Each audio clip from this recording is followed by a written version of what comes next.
जिस समय चाणक्य का जन्म हुआ उस समय नंद डायनेस्टी के राजा महानंदा का राज था। वो एक बहुत ही घमंडी, अहंकारी और बहुत ही क्रूर शासक था, जो अपनी ही प्रजा को तंग किया करता था, उन्हीं पर अत्याचार किया करता था, मतलब ऑलमोस्ट अपने आप को भगवान समझता था। और चाणक्य जो थे, उन्होंने अपनी एजुकेशन तक्षशिला यूनिवर्सिटी से करी थी। तक्षशिला यूनिवर्सिटी अभी अभी के समय में पाकिस्तान में आता है, जो जम्मू कश्मीर से लगा हुआ है, ऑलमोस्ट अफगान की बॉर्डर से टच होता है, मतलब अफगानिस्तान की बॉर्डर से टच होता है, मतलब आता अभी पंजाब में है।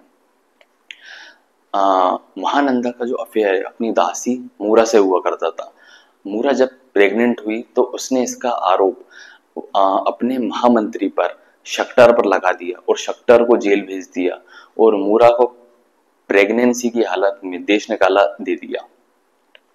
कुछ समय बाद शक्टर को जेल से जब फ्री किया, जेल से उसको रिहा किया, तो शक्टर महाराज से बहुत नाराज था, क्योंकि उसको बेवजह उसको जेल पहुंचा दिया, मतलब विदाउट एनी प्रूफ, और मूरा को उसको देश निकाला दे दिया प्रेगनेंसी की हालत में।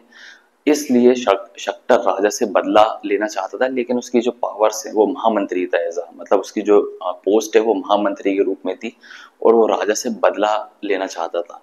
लेकिन उसकी पावर लिमिटेड होने के कारण वो अपना काम चुपचाप करता रहता था, लेकिन उसके मन में बदले की आग अभी भी भड़क रही थी। एक बार राजा ने शक्टर को अपने पिता के भोजन के लिए कुछ ब्राह्मणों को लेकर आने को कहा कि तुम जाओ कि कुछ ब्राह्मण को लेकर आओ। तो शक्टर जब निकला रास्ते में ब्राह्मणों को न्योता देने के लिए, निमंत्रण देने के लिए, तो रास्ते में उसने एक बहुत ही अजीब ब्राह्मण को देखा, एक बहुत ही अजीब व्यक्ति को देखा। जो अजीब व्यक्ति था वो ही चाणक्य थे।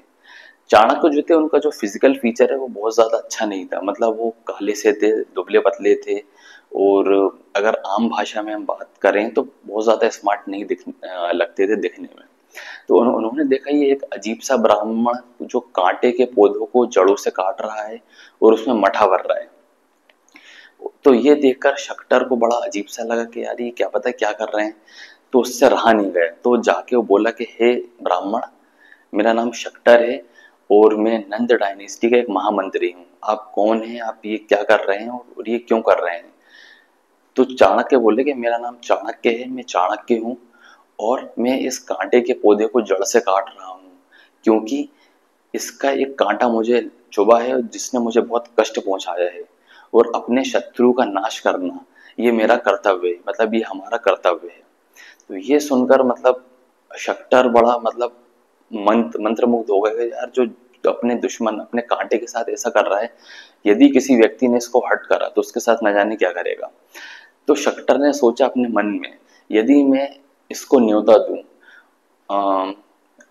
महाराजा के, राजा के पिता के भोज के लिए इसको निमंत्रण दूं, राजा घमंड और अहंकार में आकर इसके लुक्स पर जरूर कुछ ना कुछ कमेंट करेगा और इसका अपमान जरूर करेगा।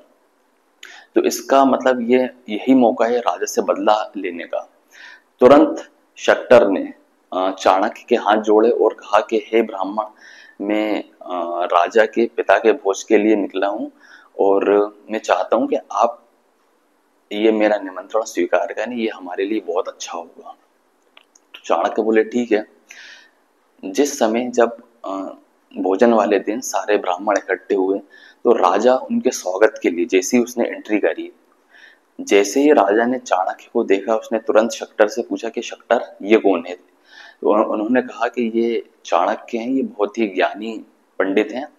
तो राजा ने कहा कि इतना काला और इतना कुरूप ब्राह्मण तो मैंने तो आज तक नहीं देखा, इतनी भद्दी शक्ल का। तो शक्टर ने कहा कि राजा, अपन किसी की शक्ल पर शक्ल के बेसिस पर अपन किसी को जज नहीं कर सकते, हमें उसका सम्मान उसके ज्ञान के बेसिस पे करना चाहिए। तो राजा ने कहा बस बस, जो खाना हमारे नैन को नहीं भाता, मतलब जो खाना दिखने में अच्छा नहीं लगता उसको हम खाते भी नहीं है, तुरंत इसको मेरी नजरों के सामने से हटा दो। और बहुत ही उनका अपमान करा चाणक्य का। चाणक्य एक टाइम तक तो बर्दाश्त करते रहे, मतलब वो देखते रहे। जब उनकी अपमान जब बिल्कुल अब लिमिट क्रॉस कर दी राजा ने, तो चाणक्य गुस्से में खड़े हुए और बोले, हे राजन, तुमने घमंड और अहंकार में आकर एक ब्राह्मण का भरी सभा में अपमान करा है। तो वो चोटी बांधते थे, सर के पीछे। उन्होंने कहा कि अब मैं ये चोटी खोल रहा हूँ और अब तुम्हारा घमंड, अहंकार और ये तुम्हारा पूरा साम्राज्य, राजपाट को जब तक नष्ट नहीं कर देता, मिट्टी में नहीं मिला देता, मैं अपनी चोटी को बांधूंगा नहीं। और ये कहकर चाणक्य गुस्से में महल से निकल गए। चाणक्य ने वहीं पर एक कुटिया बनाई और वहां पर प्लानिंग करने लगे। चाणक्य ने जब हिस्ट्री निकाली महानंदा की, तो उन्हें पता चला मूरा नाम की महिला का। तो वो उन्हें भी पता था कि अब मूरा भी इसका बदला लेना चाहती है। उन्होंने उसको ढूंढना स्टार्ट कर दिया। एक दिन उसको ढूंढ ही लिया मूरा को, और मूरा ने जिस बच्चे को जन्म दिया था उसी का नाम था चंद्रगुप्त। उन्होंने चंद्रगुप्त को ही चुना बदला लेने के लिए। चाणक्य ने चंद्रगुप्त को ही बचपन से ट्रेनिंग दी, शस्त्र, शास्त्र और राजनीति की। और चाणक्य ने चंद्रगुप्त को ही बचपन से सिखाया कि देखो ये तुम्हारी माँ है और राजा ने तुम्हारी माँ के साथ ऐसा ऐसा करा है और तुम्हें बदला लेना है। एक दिन कुछ समय के बाद जब चाणक्य ने चंद्रगुप्त को पूरी तरीके से ट्रेन कर दिया, तो उसी समय यूनान का राजा सिकंदर ने जब भारत पर अटैक करना चाहा, तब तक चंद्रगुप्त ऑलमोस्ट रेडी हो चुका था युद्ध के लिए। तो चाणक्य ने जो छोटी छोटी टेरिटरी थी, छोटे छोटे राजा थे, उनको अपने में मिला लिया और इतने में शक्टर भी चाणक्य के साथ आकर मिल गया। चंद्रगुप्त ने जब यूनान के राजा सिकंदर को हराया तो उसका ऑलमोस्ट काफी नाम हुआ। उसका भी नाम बड़े बड़े राजा और योद्धाओं के साथ जुड़ने लगा। कुछ टाइम के बाद चंद्रगुप्त और पावरफुल हुआ और उसने नंद डायनेस्टी के जो राजा हैं महानंद, उन पर अटैक करा। चाणक्य की जो सेना है, चाणक्य की जो मतलब चंद्रगुप्त की जो सेना है, चाणक्य की कूटनीति में ऑलमोस्ट उसकी जो सेना बहुत कम थी अगर महानंदा से कंपेयर करें। लेकिन उनकी कूटनीति जो थी, उनकी डिप्लोमेसी थी, उनकी जो पॉलिटिक्स थी, प्लानिंग थी, उसने महानंदा की जो पूरी प्रजा को नष्ट कर दिया, पूरा मतलब हरा दिया, डिस्ट्रॉय कर दिया। तभी चंद्रगुप्त ने मौर्य डायनेस्टी की स्थापना की। अब मौर्य डायनेस्टी, उसका नाम क्यों पड़ा मौर्य? चंद्रगुप्त की जो मम्मी थी मूरा, और मूरा के जो पापा थे वो एक मोर पालते थे। मोर मतलब पीकॉक। मोर का पालन पोषण करते थे उस समय पर, उनका यह शौक होगा जो भी होगा, मोर पालते थे। और उसी मोर से इंस्पायर होकर इन्होंने अपना नाम रखा मौर्य, मतलब अपनी डायनेस्टी का। चाणक्य जो है वो एक डिप्लोमेटिक और एक पॉलिटिकल व्यक्ति हैं। उन्हीं की ये थ्योरी है कि कभी भी अपने दुश्मन को माफ नहीं करना चाहिए, कभी भी अपने दुश्मन को जिंदा नहीं छोड़ना चाहिए।